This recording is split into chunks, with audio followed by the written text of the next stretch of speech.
नमस्कार। कोविड-19 की वजह से सबसे ज़्यादा प्रभावित मजदूर व श्रमिक वर्ग हुए। इन मजदूरों के बच्चों की शिक्षा भी इससे बहुत ज़्यादा प्रभावित हुई।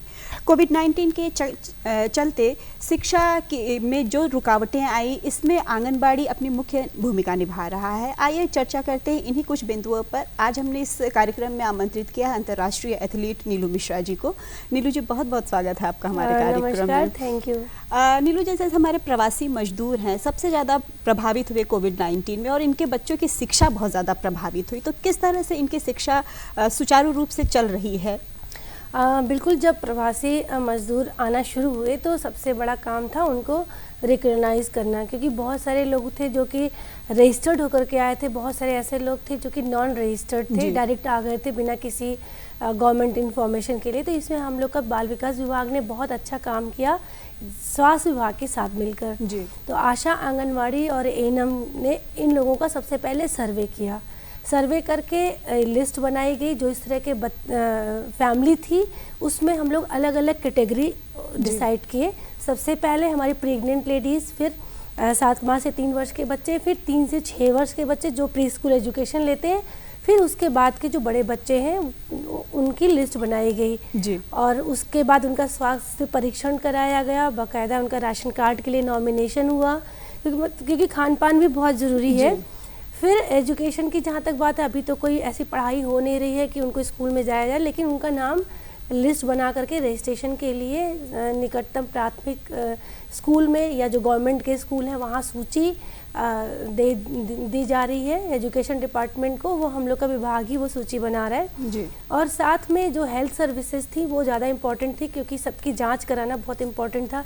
तो हमारे आंगनवाड़ी वर्कर्स ने उनका बाकायदा जांच किया और जो इस तरह के संदिग्ध लोग पाए गए तो उनकी सैम्पलिंग कराई गई और राशन कार्ड में रजिस्ट्रेशन जून माह में 2 बार इनको राशन भी मिला। और हमारे जिला प्रशासन और विकास प्राधिकरण का एक बहुत अच्छा योजना चला उस समय कि काशी में कोई भूखा नहीं सोता। तो ये बहुत अच्छी योजना थी। इसमें विभिन्न संस्थाओं ने मिलकर ऐसे लोगों, जितने भी हमारे प्रवासी की सूची जो तैयार थी, उनको कच्चा राशन और पका पकाया राशन दो टाइम में ये खाना एकत्रित किया जाता था। एक तो सुबह के लिए और शाम को 3 से 4 बजे के बीच में। तो एक बहुत अच्छा कि काशी में वास्तव में कभी कोई भूखा नहीं सोता, क्योंकि बहुत ही कम रेट में हर जगह खाने की चीज़ें उपलब्ध हैं और हमारी काशी की जनता भी बहुत ही सपोर्टिव है। समाज सेवा के द्वारा भी बहुत लोगों को खाना मिला। तो प्रवासियों के लिए ये उस समय संभाला गया और निश्चित ही हमारे काशी की जनता ने उनको भरपूर सहयोग दिया। और वर्तमान समय में उनके लिए हमारे लेबर डिपार्टमेंट की तरफ से उनका रजिस्ट्रेशन कराया जा रहा है 1000 रुपीज़ पर मंथ उनको देने के लिए। और हमारे आंगनवाड़ी विभाग, बाल विकास विभाग ने उन सभी की सूची बनाई और हमारे प्रदेश सरकार को दी गई, लखनऊ गई थी लिस्ट। अब उनके लिए पोषाहार आया, जो हमारे प्रवासी मजदूर थे उसमें प्रेग्नेंट महिलाओं के लिए, बच्चों के लिए है ना, और जो हमारी धात्री महिलाएं थी उनका पोषाहार आया और हम लोग उसको वितरण कर रहे हैं। तो एक तरह से स्वास्थ्य संबंधी सारी चीज़ें, सारी सेवाएं और हमारे स्वास्थ्य विभाग की तरफ से उनका बाकायदा रजिस्ट्रेशन कराया गया है। उनका टीकाकरण हम लोग रेगुलर जो तो आंगनबाड़ी की तरफ से पूरी तरह से ध्यान दिया जा रहा है उनके स्वास्थ्य को लेकर, पूरा फॉलो अप किया जा रहा है। समय अभी जो सर्वे कार्य चल रहा है उसमें भी उन फैमिली को प्रायोरिटी दी जा रही जो बाहर से आए हैं, क्योंकि मेन वायरस हो रहा है कि बाहर से आकर के लोकल लोगों को ज़्यादा फैल रहा है। तो बाल विकास विभाग और स्वास्थ्य विभाग की पहल से ऐसे लोगों को हम लोग पूरा टोटल फॉलो अप किए हुए हैं। और वर्तमान समय में भी जो जांच की जा रही है, उनके जो भी इस तरह के लोग थोड़ा सा भी कहीं से लग रहा है कि इनको हो सकता है, तो उसकी सूची स्वास्थ्य विभाग को देकर के आगे की कार्रवाई की जा रही है। जी नीलू जी, ये तो रही स्वास्थ्य की बात है। अब हम छोटे बच्चों की शिक्षा की अगर हम बात करें तो जैसे अभी अनलॉक हो चुका है, पहले तो लॉकडाउन था तो ऑनलाइन क्लासेस चल रही थी, तो अनलॉक में किस तरह से इनकी शिक्षा पूरी कराई जा रही है? बिल्कुल, हम लोग प्री स्कूल एजुकेशन जैसे हमारा विभाग देता है, तो हम लोग प्रथम एक संस्था है हमारे साथ और हम लोग के डिपार्टमेंट से भी प्री स्कूल एजुकेशन के लिए बहुत सारे एक्टिविटीज़ जी। हैं, तो हम लोग व्हाट्सएप ग्रुप के माध्यम से उनको वो एक्टिविटीज़ चाहे पोएम के माध्यम से जी। उसको करके दिखा के उसके वीडियोस बना के तो लोकल बच्चों के गार्जियन को हम लोग शेयर कर रहे हैं। किताबें भी क्या दी जाती हैं बच्चों को? अभी तो लॉकडाउन पीरियड में इस तरह की कोई व्यवस्था नहीं, लेकिन जितने भी हम लोग सोशल चीज़ों को प्रयोग करके बता सकते हैं। और हमारे आंगनवाड़ियों ने ग्रुप भी बनाया, व्हाट्सएप ग्रुप या SMS के माध्यम से। मैं रोज मेरी तरफ से जो प्रयास है, मैं जो मैसेज आता है प्रथम संस्था की तरफ से उस मैसेज को कॉपी करके वर्कर्स को भेजती हूँ। वर्कर्स अपने जो उनके लाभार्थी हैं उनको वो फॉरवर्ड करते हैं। जैसे कि आज की एक्टिविटी, तो 2-3 तरीके के अनाज हम लोग मिक्स कर देते हैं। छोटे बच्चे तो उनका एजुकेशन प्री स्कूल एजुकेशन है, कोई ऐसा पढ़ाई प्ले मेथड में ही उनको हम सिखा सकते हैं। प्ले मेथड में ही कि उन अनाज को अलग अलग करना है, उनका रंग डिसाइड करना किस कलर का ये अनाज है। तो छोटी छोटी जानकारियां, इस कलर रिकॉग्नाइज हो रहा है, इससे बहुत चीज पता चल जाती है। पेड़ पत्तियां फूलों को भी इकट्ठा करके उनको अलग करना, उनके रंग को, उनके सुगंध को पहचानना, मतलब बताना कि ये कैसा इसका सुगंध है। मेथड में ही हम उनको चीजें जो प्री स्कूल की जो चीजें हैं उनको हम सिखा देते हैं। खेल के माध्यम से हम लोग कोशिश करें उनके पेरेंट्स को बताना कि आपके बच्चा घर पे तो आप अपने बच्चे को कैसे एजुकेट कर सकते हैं, क्योंकि बच्चे के अंदर बहुत सारी एक्टिविटीज़ होती हैं और वो चाहता है कि कुछ करे। और जब हम छोटे बच्चों को पॉजिटिव चीज़ें बताते हैं तो वो बहुत अच्छा सीखता है। वो एक ऐसी उम्र होती है कि उसमें दिमाग का विकास बहुत तेज़ी से होता है। तो लोग कहते हैं जब बच्चे अपराधी होते हैं तो माँ ने अच्छा नहीं सिखाया। तो हम जैसा एक कच्चा घड़ा है बच्चा, जैसा बताएंगे बच्चे वैसे सीखते हैं। तो मेरा विभाग यही करता है उन बच्चों के लिए कि हम लोग समाज के आसपास जो हमारे रिश्ते, सामाजिक रिश्ते हैं, चाहे अपने घर के रिश्ते हैं, उनके संबंध के बारे में बताना, और जो शिष्टाचार है उसको बताना, आसपास की चीज़ों के बारे में बताना, जानवरों की आवाज़, कोयल की बोली कैसी है, हाथी कैसे कर चलता है, मतलब इस चीज़ों को बता जो स्कूलों में हमें प्री स्कूलों में नर्सरी में जो बेसिक चीजें ही सिखाई जाती हैं, तो इन्हीं को आप सिखा रही हैं। खेल में बच्चों को एजुकेशन देना। तो ये मेरी वर्कर्स जब होम विजिट में जा रही हैं तो ये उनको बता भी रहे हैं कि आप अपने बच्चे को इस तरह से सिखाइए, एक्टिविटी कराएं। जी, उनको एक्टिविटीज आप दे रही हैं व्हाट्सएप के द्वारा भी दे रही हैं और SMS के द्वारा। जब होम विजिट में लोग जा रहे हैं तो उनकी माँ को बताया जा रहा है कि आप अपने बच्चे को ये चीज़ कराइए।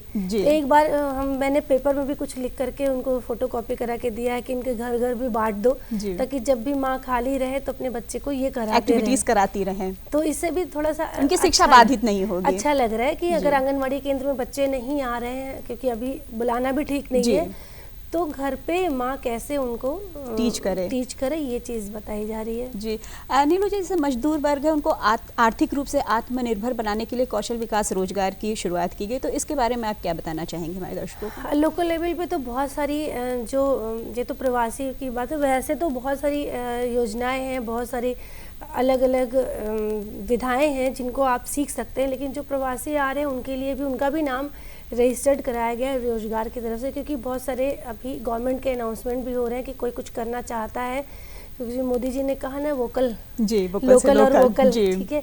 तो लोकल से जुड़ने के लिए इनको हम लोग लिस्ट बना करके जो रोजगार लेना चाहते हैं, मेरे ख्याल से सरकार कुछ उनको लोन भी देने वाली है। तो कोशिश किया जा रहा है कि कुछ बैंकों से भी मैंने बात किया हुआ है, जो लोकल बैंक है वो सब भी सपोर्ट करें पर्सनल लेवल पे। अगर कोई इस तरह का रोजगार, या उद्योग विभाग से भी आपके अंदर कोई टैलेंट है तो आप भी अपना इंटरव्यू दे करके उस रोजगार के लिए लोन ले सकते हैं। और सबसे बड़ी बात, उस प्रधानमंत्री जो रोजगार योजना है उसमें भी आपको 75% ही लोन वापस करना पड़ता है, 25% आपको जिसका माफ रहता है। तो ये सब चीज़ें भी हम लोग बता रहे हैं कि आपके अंदर अगर कोई हुनर है तो आप अपने हुनर को और अच्छा कर सकते हैं और लोकल पे ही अपने रोजगार को शुरू करें। क्योंकि मेरे ख्याल से बनारस में एक से एक कलाकार हैं, किसी के अंदर कमी नहीं है। और साड़ी जैसा व्यवसाय, मेरे ख्याल से एम्ब्रॉयडरी भी बहुत अच्छी महिलाएं, जो बहुत से व्यवसाय हैं, बहुत से छोटे छोटे उद्योग धंधे हैं, छोटे उद्योग है, माला बनाने का काम है, जो मैं देखती हूँ स्लम एरियाज में महिलाएं बहुत सारे काम करती रहती हैं। नीरू जी, आपसे ये जानना चाहेंगे कि जैसे प्रवासी मजदूरों की जो महिलाएं हैं उनको भी आर्थिक रूप से आत्मनिर्भर बनाने के लिए आंगनबाड़ी जो ग्रुप बने हुए हैं, क्या कर रहा है, क्या भूमिका निभा रहा है? हेल्प ग्रुप वो काफ़ी बनाया जा रहा है। उनके सहयोग से उनको जोड़ा जा रहा है उसमें, क्योंकि महिला हेल्थ ग्रुप काफ़ी नेहरू युवा केंद्र की तरफ से भी काफ़ी संस्थाएं हैं जो हमारे विभाग हैं वो लोग चला रहे हैं, तो उनसे उनको जोड़ा जा रहा है ताकि कभी कुछ रोजगार वो करना चाहें तो वहाँ से वो पैसा उठा करके अपने काम को शुरू कर सके। और वो नेहरू युवा केंद्र भी ऐसी महिलाओं को ट्रेनिंग दे रहा है, स्पेशली जैसे कि मास्क बनवाना भी, मैंने जो अभी उनके पोस्ट में एक देखा था, वो लोग उन महिलाओं से मास्क बना करके दुकानों में दे रहे हैं, छोटे छोटे रोजगार दे रहे हैं। छोटे रोजगार महिला हेल्प ग्रुप को काफ़ी एक्टिवेट किया गया है। तो महिलाएं अपने लोकल लेवल पे जो इस तरह के महिला हेल्प ग्रुप बना हुआ है, जो रोजगार ग्रुप है, उनसे आप जुड़ सकते हैं, या नेहरू युवा केंद्र सेंटर जो कि हमारा अर्दली बाज़ार में है, किसी महिला को कुछ अगर करना है तो आप वहाँ पे भी डायरेक्ट जा करके उनकी टीम में उनसे बात कर सकते हैं, जानकारी ले सकते हैं वहाँ तो एक छोटे लेवल से भी लेकर के बड़े लेवल तक बहुत सारी चीज़ें सरकार हमको सुविधा दे रही है। बस थोड़ा सा जागरूक होने की ज़रूरत है कि आप अपने अधिकारों को जानें। और विशेषकर हम लोग ऐसे कुपोषित बच्चों के स्वास्थ्य के लिए भी कर रहे हैं, जो बच्चे बाहर से आए उनका प्रॉपर वजन हम लोग ले रहे हैं, समय समय पे वजन लेकर के उनके पेरेंट्स को काउंसलिंग करना, जिस बच्चे का थोड़ा वेट कम है तो पोषाहार तो दे ही रहे, और लोकल जो NGOs वगैरह हैं उनसे मिल करके उन फैमिली को भी मैंने काफ़ी हेल्प कराया है कि उनको प्रॉपर जब राशन मिलेगा तो कहीं ना कहीं उनका स्वास्थ्य अच्छा होगा। इस चीज़ों को आप हर ग्रामीण लेवल पे भी फॉलो कर सकते हैं। जैसे ग्रामीण क्षेत्र में बहुत सारे ऐसे सब थोड़ा बड़ी फैमिली, मतलब एक मीडियम क्लास से भी ऊपर के भी लोग रहते हैं, तो वो एक अगर करना चाहते हैं तो आंगनवाड़ी के माध्यम से जो इस तरह के कुपोषित बच्चे हैं जिनको मदद कर फूड सकते नहीं हैं। मिल रहा है उन बच्चों को, या हाइजीन की भी अवेयरनेस की कमी है, तो आप उन बच्चों को भी फोकस करके एक सोशल वर्क अच्छा कर सकते हैं। जी नीलू जी, शिक्षा की बात हो गई, स्वास्थ्य की बात हो गई, हम स्वच्छता की बात अगर कर लें तो जो यंग लड़कियां हैं हमारी, जो टीनेजर्स हैं, उनकी स्वच्छता का कितना ध्यान रखा जाता है आंगनबाड़ी केंद्रों में और किस तरह से रखा जा रहा है? बिल्कुल, स्पेशली हमारे जो स्वच्छता का जो मेन टारगेट है हमारी किशोरी बालिकाएं, यानी कि 11 से 19 साल की लड़कियां।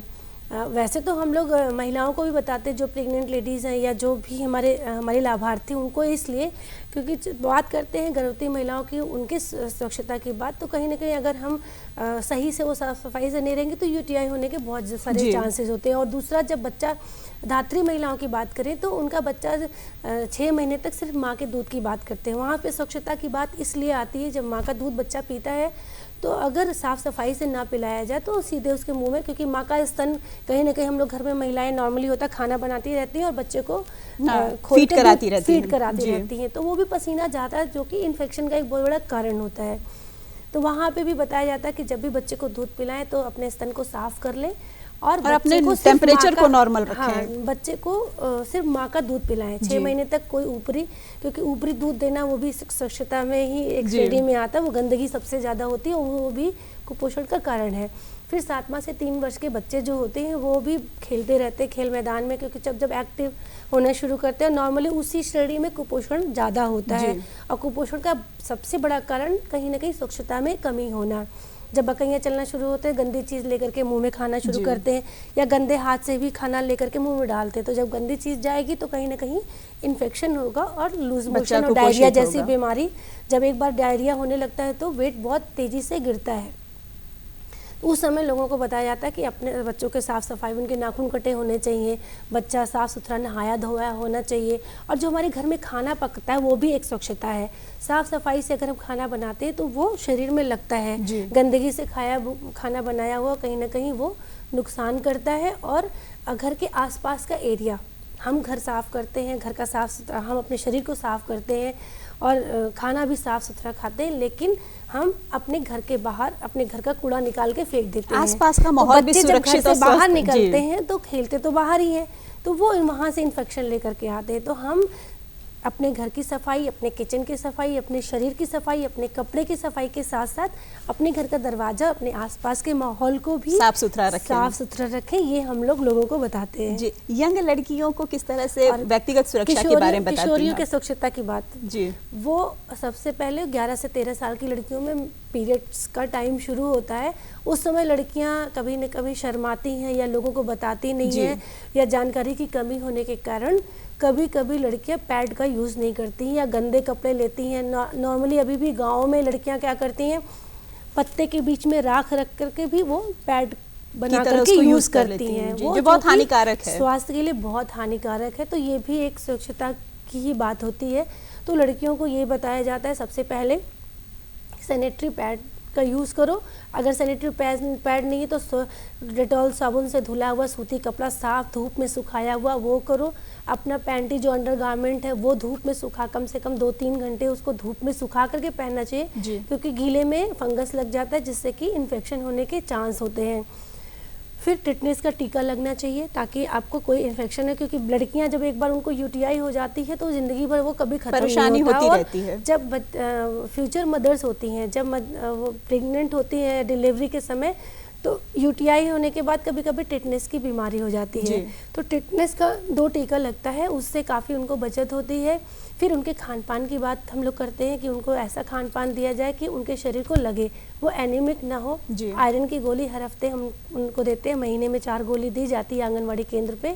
जो लड़कियां स्कूल नहीं जाती हैं और जो जाती हैं उनको स्कूलों से दिया जाता है। और हमारे विभाग उनको ऐसी लड़कियां जो स्कूल नहीं जाती उनको देसी घी देता है, चना देता है, मसूर की दाल है, वो एक पूरा उनका फूड का पैकेट आता है, तो वो दिया जाता है ताकि इनके अंदर आयरन की कमी ना हो। तो आंगनबाड़ी की तरफ से पूरी तरह से अवेयर किया जाता है लड़कियों को, बच्चों को। हाँ, वीरांगना दल हम लोगों ने बनाया हुआ ऐसी लड़कियों का कि वो खुद ही आंगनवाड़ी के साथ मिलकर लोगों को अवेयर करती हैं और बीच बीच में रैलियां निकाली जाती हैं, कुछ न कुछ चार्ट पोस्टर बना करके उनको ही हम तैयार कर देते हैं कि समाज में जागरूकता फैलाएं। और मेरी कोशिश ये रहती है कि उन बच्चों का नाम स्कूल में लिखा हो, और जो बच्चे किन्हीं कारण से नहीं जा पाते तो उनको कौशल विकास से जोड़ने का पूरा प्रयास रहता है। कोई ना कोई, चाहे सिलाई कढ़ाई सीख लें या पेंटिंग सीख लें। मेरे पास तो जो मैक्सिमम लड़कियां आती हैं वो स्पोर्ट्स में आ जाती हैं जी। तो काफ़ी लड़कियां आई हैं, उनको मैंने ट्रेनिंग भी दी है, धीरे धीरे वो पढ़ना भी सीख गई। आज बहुत सारी ऐसी बच्चियाँ हैं जो BSF में भी जॉब कर रही हैं, पुलिस डिपार्टमेंट में भी चली गई हैं। तो एक पहल होनी चाहिए, उनको सपोर्ट मिलना चाहिए, उनके पेरेंट्स को भी एक विश्वास होना चाहिए कि हमारा बच्चा किसी अच्छे काम में जा रहा है। नॉर्मली पेरेंट्स सब काम के लिए पैसा खर्चा करते हैं, लेकिन स्कूल फीस देने की बात आती है, सरकारी स्कूल में भेजने की बात आती है तो पीछे हट जाते हैं। 10 बहाने होते हैं, घर संभालना है और मारपीट करके बाप लड़की को घर में बिठा देता है। तो हम लोग पूरा प्रयास करते हैं कि इनको मोटिवेट किया जाए और उनको घर से बाहर निकाला जाए। नीलू जी, आंगनबाड़ी की तरफ से इतने कार्यक्रम चलाए जा रहे हैं, इतनी अवेयरनेस के कार्यक्रम चलाए जाएं, तो आम जन से क्या अपील करना चाहेंगे कि ज़्यादा से ज़्यादा लोग इन चीज़ों का लाभ उठा सकें? जी बिल्कुल, वर्तमान समय में जितने भी कार्यक्रम कोविड-19 के दौरान किए, जब से लॉकडाउन हुआ है, स्वास्थ्य विभाग और हमारा बाल विकास विभाग ही मिलके लोगों को उनका सर्वे कर रहा है। और जितनी भी योजनाएं चल रही हैं, चाहे राशन वितरण का काम हो, राशन कार्ड बनाने का काम हो, चाहे सर्वे का काम हो, कोविड-19 से रिलेटेड किसी को भी कोई समस्या हो, तो सबसे पहले वो आंगनवाड़ी केंद्र पे ही संपर्क करे। किसी को लगता है, कोई सिम्टम दिखते हैं कि उसको बुखार आ रहा है या किसी तरह का लग रहा है कि उसको इस तरह की दिक्कत होती है, तो सबसे पहले हम लोग ये बताते हैं कि अपने आप को क्वारंटाइन करिए, खुद को अपने परिवार से अलग कर लीजिए और आंगनवाड़ी बहन जी को सूचना दीजिए या एएनएम को या आशा को। वो डॉक्टर को बताते हैं हेल्थ पोस्ट पे, हेल्थ पोस्ट से फिर टीम वो लिस्ट जाती है दीनदयाल में, वहाँ से फिर डॉक्टर आते हैं, उनका सैंपल लेके जाते हैं। तो बहुत आसान है, किसी को घबराने की ज़रूरत नहीं है। सबसे बड़ा हम आपके पास आंगनवाड़ी केंद्र अपने आसपास का और अपने हेल्थ पोस्ट का पता। शहर में 24 PSC और बाकी गाँव में तो PSC और CHC वगैरह है ही, तो आप वहाँ का पता रखिए, डॉक्टर का नंबर वहाँ लिखा हुआ वो अपने पास रखिए। और कोविड-19 से घबराने की ज़रूरत नहीं है, बस थोड़ी सी जागरूकता होनी चाहिए। जितनी गवर्नमेंट जो भी फैसिलिटीज़ दे रही है, आरोग्य सेतु, वो डाउनलोड करके रखिए, तो अपने आसपास की सारी चीज़ों को आप बहुत अच्छे से जान सकते हैं। और 4 जो मैं बताती हूँ, 4 प्रमुख बातें हैं कि अपने हाथ को सैनिटाइज करते रहिए। हर घंटे 2 घंटे घर के बाहर जा रहे हैं तो हर घंटे अपने हाथ को सैनिटाइज कम से कम 15 से 20 सेकेंड, घर में है तो हर 2 घंटे में हाथ धुलते रहें। बच्चों को भी हाथ धुलना सिखाएं। दूसरी चीज़, मास्क पहने, मास्क नाक के ऊपर तक ढका होना चाहिए, सिर्फ चेहरे तक नहीं, एक अच्छा मास्क होना चाहिए। तीसरी बात, 6 फीट की दूरी, सोशल डिस्टेंसिंग बहुत ज़रूरी है। और मेन जो इम्पोर्टेंट बात है कि अपने मनोबल को स्ट्रॉन्ग रखना जी, वो स्ट्रॉन्ग रखें। और जो आयुष मंत्रालय के जो नियम हैं, काढ़े का प्रयोग करें, अच्छा खाना खाएं, अपने आप को पॉजिटिव चीज़ों में लगाएं जी। निश्चित ही आप इस कोरोना जैसे महामारी से प्रॉब्लम बच से सकते हैं। बचे रहेंगे। जी नीलू जी, इतनी अच्छे बिंदुओं पर आपने चर्चा की और आंगनबाड़ी पूरी तरह से सजग और जागरूक है हमारे श्रमिक मजदूरों और उनके बच्चों को लेकर। आप यहाँ आई और इतनी अच्छी चर्चा की आपने, इसके लिए बहुत बहुत धन्यवाद आपका। थैंक यू, नमस्ते।